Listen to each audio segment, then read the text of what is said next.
ఈజీగా క్విక్గా ఏదైనా రైస్ ఐటెం చేయాలనుకున్నప్పుడు కమ్మగా ఉండే కొబ్బరి అన్నాన్ని ట్రై చేయొచ్చు. 10 నిమిషాల్లో ఎంతో రుచిగా ఉండే కొబ్బరి అన్నాన్ని చేసేద్దాం.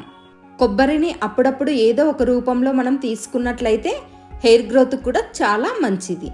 ఒక బాండీ పెట్టుకొని పోపుకు సరిపడా ఆయిల్ వేసుకుందాం.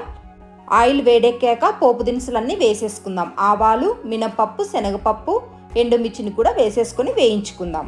పోపు వేగాక చిన్నగా తరుక్కున్న ఉల్లిపాయలను వేసుకుని వేయించుకుందాం. ఉల్లిపాయల్ని మంచి గోల్డెన్ బ్రౌన్ కలర్లో వచ్చే వరకు వేయించుకుందాం.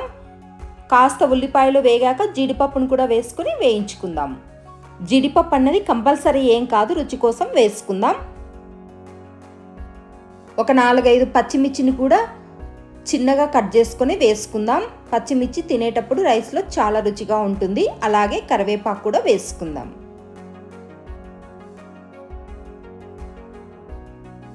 అలాగే రుచికి సరిపడా ఉప్పును కూడా ఇక్కడే వేసేసుకుందాం. ఆనియన్స్ తొందరగా వేగిపోతాయి ఉప్పు వేయడం వల్ల. నేనైతే కొద్దిగానే వేసుకున్నాను, ఎందుకంటే అన్నంలో కూడా ఉడికేటప్పుడు కొద్దిగా ఉప్పు వేసుకొని అన్నాన్ని ఉడికించుకున్నాను. మీరు చూసుకొని మీ రుచికి సరిపడా ఉప్పును వేసుకోండి. ఆనియన్స్ చూడండి లైట్ గోల్డెన్ బ్రౌన్ కలర్లో వచ్చే వరకు వేయించుకోండి. స్టవ్ని సిమ్లో పెట్టుకొని మాత్రమే వేయించుకోండి.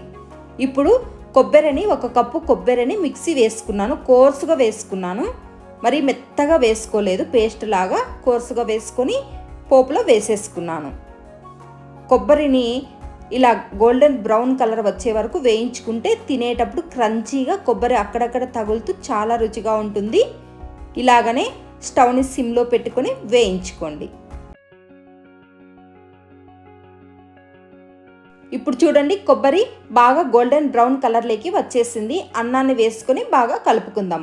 అన్నం వేసిన తర్వాత స్టవ్ని హై ఫ్లేమ్లో పెట్టుకొని కలుపుకుందాం. హై ఫ్లేమ్లో పెట్టడం వల్ల అన్నానికి ఫ్లేవర్స్ అన్నీ బాగా పట్టి అన్నం మంచి రుచి వస్తుంది.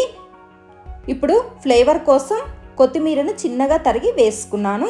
కొబ్బరి అన్నం రెడీ అయిపోయింది. ఎంతో కమ్మగా ఉండే కొబ్బరి అన్నం రెడీ అయిపోయింది. మీరు కూడా క్విక్గా ఇలా చేసుకోవాలంటే కొబ్బరి అన్నాన్ని ట్రై చేయొచ్చు. మీకు కూడా కొబ్బరి అన్నం నచ్చిందా? అలాగైతే నా ఛానల్ని లైక్ చేయండి, షేర్ చేయండి, సబ్స్క్రైబ్ చేయండి. Thank you for watching.